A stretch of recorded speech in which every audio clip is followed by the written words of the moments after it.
Hi welcome back to my another video. Promo ಎಲ್ಲ ನೋಡಿದ್ರಿ ಅಂತ ಅನ್ಕೊತೀನಿ. ಹೇಗಿದೆ ಪ್ರೊಮೋ? ಸೂಪರಾಗಿದೆ ಅಲ್ಲ. ಒಳ್ಳೆ ಕ್ಯಾಪ್ಷನ್ಸ್ ಹಾಕೊಟ್ಟಿದ್ದಾರೆ. ರೂಲ್ಸ್ ಬ್ರೇಕ್ ಮಾಡಿದ್ರ ರಕ್ಷಿತಾ ಅಂತ. ಏನು ಅನ್ಕೊತೀರಾ? ರಕ್ಷಿತಾ ರೂಲ್ಸ್ ಬ್ರೇಕ್ ಮಾಡಿದ್ಲಾ, ಚೆನ್ನಾಗಿ ಆಡಿದ್ಲಾ, ಚೆನ್ನಾಗಿ ಆಡಲಿಲ್ವಾ ಡಿಸ್ಕಸ್ ಮಾಡೋಣ. ಅದಕ್ಕೂ ಮುಂಚೆ ಯಾರೆಲ್ಲ ನನ್ನ ಚಾನಲ್ನ ಸಬ್ಸ್ಕ್ರೈಬ್ ಆಗಿಲ್ಲ, ದಯವಿಟ್ಟು ಚಾನಲ್ನ ಸಬ್ಸ್ಕ್ರೈಬ್ ಆಗಿ, ಹಾಗೆ ವಿಡಿಯೋಗೆ ಒಂದು ಲೈಕ್ ಮಾಡಿ. ಹಾಗೆ ನಿಮಗೆ ಯಾರು ಗೆಲ್ಲಬಹುದು ಈ ವಾರದ ಕ್ಯಾಪ್ಟನ್ಸಿನ, ಯಾವ ಜೋಡಿ ಗೆಲ್ಲಬಹುದು ಅಂತ ನೀವು ಅನ್ಕೊತೀರಾ?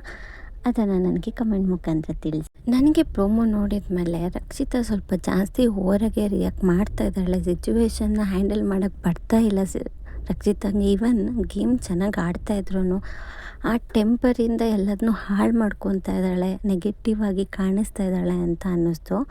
ನಿಮಗೆಲ್ಲ ಯಾರಿಗೆಲ್ಲ ಈ ಥರ ಅನ್ನಿಸ್ತು ನನಗೆ ಕಮೆಂಟ್ ಮುಖಾಂತರ ತಿಳಿಸಿ. ಹಾಗೆಯೇ ಗೇಮ್ ಅಂತ ಬಂದರೆ ಮಾಳು ರಕ್ಷಿತಾ ಅವರು ತುಂಬ ಚೆನ್ನಾಗಿ ಆಡಿದ್ದಾರೆ. ಬಟ್ ಇದೊಂದು ಸಿಚುವೇಶನ್ನ ರಕ್ಷಿತಾ ಅಷ್ಟೊಂದು ಓವರ್ ರಿಯಾಕ್ಟ್ ಮಾಡೋ ನೆಸೆಸರಿ ಇರಲಿಲ್ಲ ಅಂತ ನನಗೂ ಅನ್ನಿಸ್ತು. ಬಟ್ ಅವ್ರು ಏನಕ್ಕೆ ರಿಯಾಕ್ಟ್ ಮಾಡಿದ್ದಾರೆ ಅದನ್ನು ನಾವು ಎಪಿಸೋಡ್ ನೋಡಿದ ಮೇಲೇ ನಾವು ನೀಟಾಗಿ ಜಡ್ಜ್ ಮಾಡೋಕ್ಕಾಗೋದು. ಈಗಲೇ ಜಡ್ಜ್ ಮಾಡೋದಕ್ಕಾಗೋದಿಲ್ಲ. ಪ್ರೋಮೋದಲ್ಲಿ ಏನಿದೆ, ಆ್ಯಕ್ಚುಲಿ ಬಿಗ್ ಬಾಸ್ ಅನೌನ್ಸ್ ಮಾಡಿರೋ ಥರ ಈ ವಾರದ ಸರಣಿ ಟಾಸ್ಕಲ್ಲಿ, ಅಂದರೆ ಕ್ಯಾಪ್ಟನ್ಸಿ ಕಂಟೆಂಡರ್ ಟಾಸ್ಕ್ಗೆ ಹೋಗೋದಕ್ಕೆ ಇದು ಲಾಸ್ಟ್ ಗೇಮು. ಇದರಲ್ಲಿ ಗೆದ್ದರೆ ಕಂಟೆಂಡರ್ಸ್ ಆಗ್ತಾರೆ, ಕ್ಯಾಪ್ಟನ್ಸಿ ಗೇಮ್ನ ಆಡ್ತಾರೆ. ಅಲ್ಲಿ ಗೆಲ್ಲೋರು ಈ ವಾರದ ಕ್ಯಾಪ್ಟನ್ ಆಗ್ತಾರೆ. ಇದು do or die game, captaincy contender ಆಗೋದಕ್ಕೆ.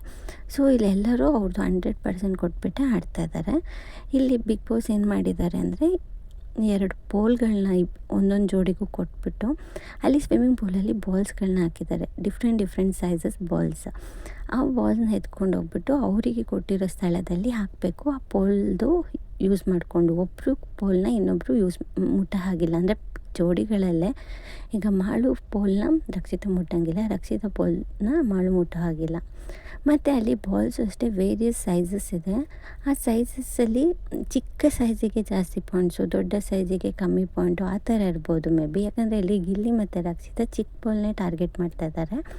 ಬೇರೆಯವರೆಲ್ಲ ನಾರ್ಮಲ್ ಸೈಜ್ದು ಟಾರ್ಗೆಟ್ ಮಾಡಿ ತೊಗೊಂಡೋಗಿ ಹಾಕಿದ್ದಾರೆ. ಇವಾಗ ಈ ಟಾಸ್ಕ್ನ ನೋಡೋ ಪ್ರಕಾರ ಆ್ಯಸ್ ಪರ್ ಪ್ರೋಮೋ ರಕ್ಷಿತಾ ಮತ್ತು ಮಾಳು, ಅಭಿಷೇಕ್ ಮತ್ತು ಚೈತ್ರ ಅವರು ತುಂಬ ಲೀಡಲ್ಲಿದ್ದಾರೆ. ತುಂಬ ಬಾಲ್ನ ಕಲೆಕ್ಟ್ ಮಾಡಿದ್ದಾರೆ ಆಲ್ರೆಡಿ. ಇಲ್ಲಿ ಟಾಸ್ಕ್ನ ರಕ್ಷಿತಾ ಮತ್ತು ಮಾಳು ಅವರು ತುಂಬ ಚೆನ್ನಾಗಿ ಆಡ್ತಿದ್ದಾರೆ. ಎಲ್ಲ ಟಾಸ್ಕ್ದಲ್ಲೂ ತುಂಬ ಎಫರ್ಟ್ ಹಾಕಿದ್ದಾರೆ. ಹಾಗೆ ಅಭಿಷೇಕ್ ಚೈತ್ರ ಅವರು ಅಷ್ಟೇ ಭಾಳ ಎಫರ್ಟ್ ಹಾಕಿ ಆಡಿದ್ದಾರೆ. ರಘು ಅಣ್ಣ ಮತ್ತು ಅಶ್ವಿನಿ ಆ್ಯಸ್ ಯೂಶುವಲ್ ಆಡ್ತಿದ್ದಾರೆ. ಬಟ್ ಅವರಿಬ್ಬರಿಗೆ ಕಂಪೇರ್ ಮಾಡಿದರೆ ಇವ್ರದ್ದು ಕಮ್ಮಿ ಇದೆ ಬಾಲ್ಸ್. ಬಟ್ ಗಿಲ್ಲಿ ಕಾವ್ಯ ಸ್ವಲ್ಪ ಹಿಂದೆ ಉಳಿದ್ರಾ ಅಂತ ನನಗೆ ಅನ್ನಿಸ್ತಿದೆ. ಯಾಕಂದರೆ ಅವರಿಬ್ಬರ ಮಧ್ಯೆ ಕೋಆರ್ಡಿನೇಷನ್ನೇ ಕಾಣಿಸ್ತಾ ಇಲ್ಲ, ಬರೀ ಕಿರ್ಚಾಡೋದೇ ಕಾಣಿಸ್ತಾ ಇದೆ. ಸೊ ಹೀಗಾದರೆ ನನಗೆ ಅನ್ನಿಸ್ತದೆ ಗಿಲ್ಲಿ ಕಾವ್ಯನೇ ಈ ಟಾಸ್ಕಿಂದ ಹೊರಗೆ ಹೋಗ್ತಾರೇನೋ ಅಂತ. ಆದರೆ ಮಾಳು ರಕ್ಷಿತಾ ಅವರು ತುಂಬ, ಅವರಿಬ್ಬರ ಮಧ್ಯೆ ತುಂಬ ಕೋಆರ್ಡಿನೇಷನ್ ಇದೆ. ಬಾಲ್ಸ್ನ ಕಲೆಕ್ಟ್ ಮಾಡ್ತಾ ಇರೋದು, ಆ ಸ್ಪೀಡು ಬೇರೆ ಯಾರೂ ಅಷ್ಟು ಸ್ಪೀಡಾಗಿ ಮಾಡ್ತಾ ಇಲ್ಲ. ಬಟ್ ಇಲ್ಲಿ ಮಿಸ್ಟೇಕ್ ಆಗ್ತಿರೋದೇನು ರಕ್ಷಿತನ ಸೈಡಿಂದ ಅಂದರೆ, ಅನ್ನೆಸೆಸರಿ ಆರ್ಗ್ಯುಮೆಂಟಲ್ಲಿ ಅನ್ನೆಸೆಸರಿ ಟೆಂಪರ್ನ ಲೂಸ್ ಮಾಡ್ಕೊತಾ ಇದ್ದಾಳೆ. ಅವಶ್ಯಕತೆ ಇಲ್ಲ, ಕೂಲಾಗಿ ಹ್ಯಾಂಡ್ಲು ಮಾಡ್ಬೋದಾಗಿತ್ತು. ಟ್ರಿಗರ್ ಆಗ್ತಾ ಇದ್ದಾಳೆ, ಬೇಗ ಮಾತನ್ನು ಜಾಡ್ತಾ ಇದ್ದಾಳೆ. ಅದು ಅವಳಿಗೆ ಅದು ಮುಳ್ಳಾಗ್ತದೆ ಅಂತ ನನ್ನ ಅನಿಸಿಕೆ. ಎಪಿಸೋಡ್ ನೋಡೋ ತನಕ ನಾವು ಜಡ್ಜ್ ಮಾಡಲಿಕ್ಕಾಗಲ್ಲ ಗೊತ್ತು. ಬಟ್ ಆ್ಯಸ್ ಪರ್ ಪ್ರೋಮೋ ಇಲ್ಲಿ ಏನು ರಕ್ಷಿತಾ ಮಾಡಿದ್ದಾರೆ ಅದು ತುಂಬ ರಾಂಗ್ ಅಂತ ಅನ್ನಿಸ್ತಾ ಇದೆ. ನಿಮಗೆಲ್ಲ ಏನು ಅನ್ನಿಸ್ತಾ ಇದೆ? ನನಗೆ ಹಾಗೆ ಅನ್ನಿಸ್ತಿದೆ. ಇವಾಗ ಉಸ್ತುವಾರಿ ಹೇಳ್ತಾ ಇದ್ದಾರೆ ಮಾಡಬಾರ್ದು ಅಂದರೆ ಮಾಡಬಾರ್ದು.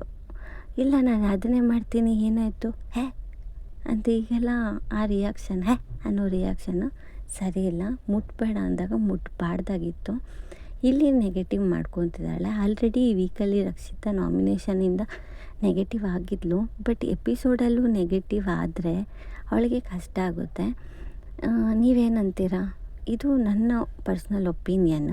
ನಿಮ್ಗೇನು ಅನಿಸುತ್ತೆ? ಯಾವ ಜೋಡಿನ ತೆಗಿಬೋದು, ಯಾವ ಜೋಡಿ ಹಿಂದೆ ಉಳ್ಕೋಬೋದು? ನನ್ನ ಪ್ರಕಾರ ಈ ಟಾಸ್ಕ್ನಿಂದ ಹೊರಗಡೆ ಉಳ್ಕೊತಾ ಇರೋದು ಕಾವ್ಯ ಮತ್ತು ಗಿಲ್ಲಿ.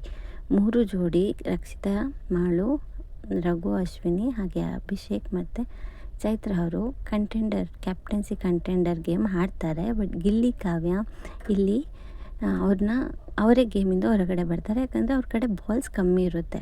ಒಂದು ಚಿಕ್ಕ ಬಾಲ್ಸ್ ಆದ್ರೂ, ಚಿಕ್ಕ ಬಾಲಿಗೆ ಏನು ವ್ಯಾಲ್ಯೂ ಇದೆ ಆ ವ್ಯಾಲ್ಯೂಗಿಂತ ದೊಡ್ಡ ಬಾಲ್ 2 ಬಾಲ್ ಕಲೆಕ್ಟ್ ಮಾಡಿದ್ದಾರೆ ಅಂದರೆ ಅಲ್ಲೇ ಅವ್ರಿಗೆ 50 ಪಾಯಿಂಟ್ಸ್ ಬಂದಿದೆ. ಚಿಕ್ಕ ಬಾಲ್ ಇಲ್ಲಿ ಒಂದು ಕಲೆಕ್ಟ್ ಮಾಡಿಲ್ಲ ಅಂದರೆ 100 ಪಾಯಿಂಟ್ಸ್ ಬರೋಲ್ಲ. ಸೊ ಮೇ ಬಿ ಚಿಕ್ಕ ಬಾಲಿನ ಮೇಲೆ ಟಾರ್ಗೆಟ್ ಮಾಡೋಕ್ಕೆ ಹೋಗಿ ಗೇಮ್ನ ಎಲ್ಲೋ ಒಂದು ಕಡೆ ಅವರೇ ಬಿಟ್ಕೊಟ್ರಾ ಅಂತ ನನಗೆ ಅನ್ನಿಸ್ತದೆ. ನಿಮ್ಮ ಅನಿಸಿಕೆ ನನಗೆ ಕಮೆಂಟ್ ಮುಖಾಂತರ ತಿಳಿಸಿ. ನೆಕ್ಸ್ಟ್ ಪ್ರೊಮೋ ರಿವ್ಯೂಯಲ್ಲಿ ಸಿಗೋಣ. ಬಾಯ್ ಬಾಯ್.